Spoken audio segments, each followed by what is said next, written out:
Então é isso aí. Lindo, lindo, lindo. E, o e livro tem que ser também... exatamente isso. Conheça, crie e plante para elas. Para elas.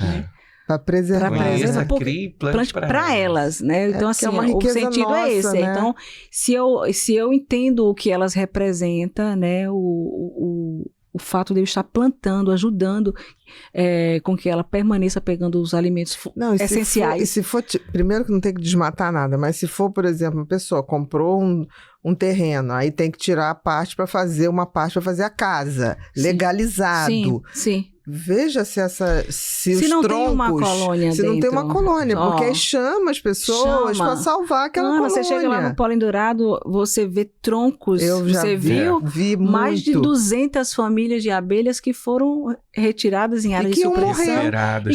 Nós temos muitas imagens, a gente no lixão, o Harrison acabou um carro no primeiro ano. Acabou a coluna, porque assim, a gente não aguentava ver as famílias de abelha lá morrendo em lixão. Morrendo mesmo. E a gente, até que um dia a gente colocou as colônias, fomos lá falar com um dos responsáveis por uma das obras, e ele nos abriu as portas, né? E hoje... Coitado, talvez ele nem saiba. Ele não sabia. Então a gente tem que alertar Quando nós mostramos a abelha para ele falou, e se a abelha? Tipo, porque ela é menorzinha.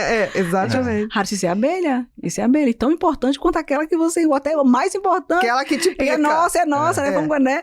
E aí ele falou, então vou mandar o pessoal da Ambiental lá conhecer vocês. Olha que legal. Foi muito bom. Aí o pessoal da Ambiental, que conhece de abelha, mas muito vagamente, porque são mais especializados para tirar as apis. E aí chegou lá, o cara não sabe nada de abelha, Ana. Exatamente. E a partir daí, hoje, muitos condomínios, né, que estão em construção, porque esse desenvolvimento imobiliário, infelizmente, faz com que as abelhas... Mas pelo menos que salve. Que salve, né? Então, assim, né? Hoje... Dentro da legalização... E essa visibilidade, né, que lá naquela região foi pioneira para a gente, faz com que outros também visibilizem isso e entrem em contato com o meliponicultor. Tem em São Paulo, tem meliponicultor em São Paulo, tem muitos meliponicultores maravilhosos em São Paulo. Tem no Rio, tem. Entre em contato. Cara, vem aqui nessa rede, né? Entra nessa rede, porque aí todo mundo também eles podem entrar no teu. Nós somos uma colmeia. Ana, se a gente... Quando a gente aprende sobre as abelhas, a gente fica com vergonha do ser humano. A verdade é essa. Constrangidos, elas têm da nossa falta de cooperatividade, que é fenomenal. As abelhas vivem uma pelas outras até o final da vida delas. Imagine. E quando ela chega o tempo de morrer, elas vão o mais distante possível. Ou seja, a minha missão foi essa. Finalizou hora de ir embora. Eu não volto para a colônia. Mas o meu papel foi feito. Eu cumpri. Por né? aqui, então, é aquela coisa linda, né? Tem uma coisa que a gente diz que sabe se um ser humano passou quando a gente vê a trilha que ele fez. O legado que se deixou. As abelhas, você sabe porque elas cumprem. Elas cumprem. O seu propósito. E elas sabem a hora de se retirar. É lindo isso. Organizadíssimas, sabe? Um reino matriarcal. Né? Um reino comandado, produzido por fêmeas, mas onde o macho tem uma função que é fundamental, né? Que se ele não cooperar, e ele cumpre, sabendo que vai morrer imediatamente, né? Cumpre. Então assim, é um ciclo perfeito. Eu acho que é uma história de amor, né? É uma história de amor. É uma história de amor. Até porque além disso tudo, entre eles o tempo todo nos dão coisas. O mel, o própolis, a saúde, a imunidade é doado sem a gente pedir. Sem a gente pedir. Sem a gente pedir. É um ato de amor. Sem a gente pedir. É um ato de amor. Literal. Uma vida por amor. Quando a gente recebe pessoas lá no meliponário que sentam ali na melipoterapia, que se emocionam, né?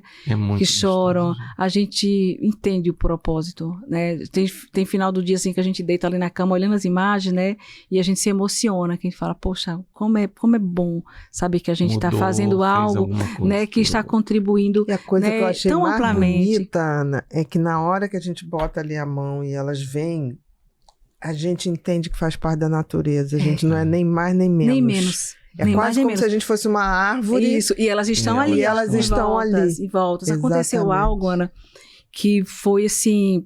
Foi emocionante. O Harrison perdeu uma filha recentemente. E quando ele voltou do sepultamento, ele estava Arrasado. Acabado.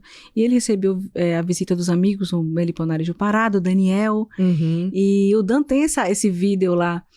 As abelhas saíram todas de dentro. Não, de lá daquela tábua e vieram para a cabeça do Harrison. Só para ele? Só para ele. Que coisa. Foi que todo mundo chorou na hora. Foi emocionante. Aí você vê, existe uma comunicação entre os seres da natureza que a gente não compreende, mas também a gente não se dá... elas gratas por tudo que ele fez por elas. Então elas foram naquele momento ali acolher. Tipo assim, como elas soubessem, elas percebem, né? Estudos comprovam que ela reconhece fácil. Tem a percepção. E é fato. Eu chego na melipoterapia, quando eu sento, elas começam a chegar assim, eu colocar o alimento. Né? É pra você. Né? E aí tem horas que tá todo mundo aqui no meu braço. Então, assim, né? Elas estão retribuindo aquilo que a gente dá. O cuidado, né?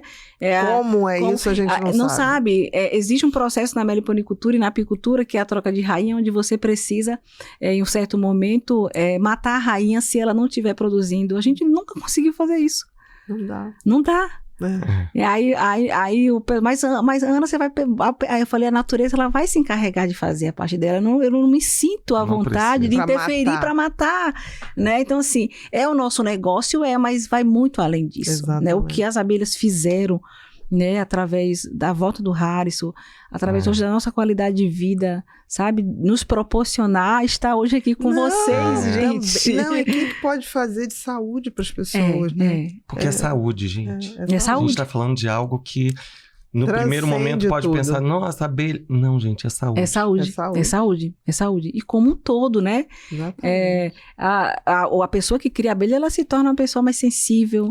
Ela se torna uma pessoa mais humana. Se ela criar abelha, ela entender primeiro a abelha. Com aquela visão. Não, com aquela visão do que ocorre ali. Se ele for pro extrativismo, se ele for olhar a abelha como comércio, se ele for olhar a abelha pelo que ela produz, não funciona.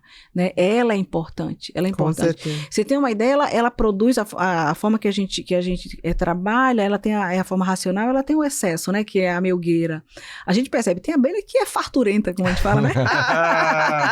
Que a gente vai, enche os potinhos sugando. Tem as outras abelhas que não são farturentas, e eu tenho que respeitar isso. Com certeza, né? Com certeza. É o jeitinho dela. O que é que eu tenho que consumir? O que ela produziu no excesso, né? E aí muitas vezes a ganância, né?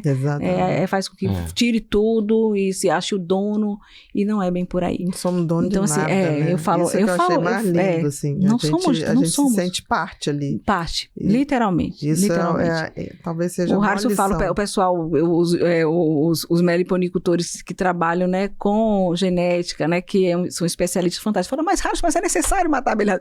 A rainha Harrison não precisa. A natureza vai saber o que fazer. E aí daqui a pouco a gente do nada, a urso nordestina, né, que tem uma população, hoje a maior quantidade de espécies que nós temos lá é da urso nordestina, faz aquela enxameação natural, porque aquela melipoterapia, a gente que coloca o alimento, né, a gente traz as abelhas até aquele local. Só que existe, em alguns momentos, a revoada que elas fazem naturalmente, né? Elas mesmas. Aí daqui a pouco a gente tá ali andando no meliponário, aí tem uma colônia de urso nordestino em um tronco nidificado naturalmente. Né?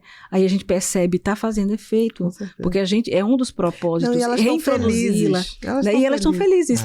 Então assim, e as coisas vão fluindo. De vez em quando uma jataí vai lá e resolve invadir a caixa da urso a casa da urso nordestina. Ainda tem isso. Tem. Tipo assim, ó, já aqui tem mais comida, vaza que quem vai morar aqui agora sou eu. O pessoal, mas não, você não pode deixar porque a urso nordestina vale mais do que Harrison. Não é isso, gente. Não é isso. Não entendeu, né? Não entendeu. Então, Ana... É como são irmãs. São todas irmãs. Brigam, mas se dão bem. E as duas têm a mesma função, né? E a mesma importância na natureza. Com então, certeza. É essa visão. E eu acho que é por isso que a Pólen Dourado tem dado super certo. Tá dando tão certo, né? Porque a gente entendeu. E para adquirir o livro? Para adquirir o livro lá no Pólen Dourado. No Pólen Dourado. Ou diretamente com a Isabel, que vai estar lá também o link. Também, que tem no @Pólen Dourado. Lá no Pólen tem. Lá no Pólen tem, tá?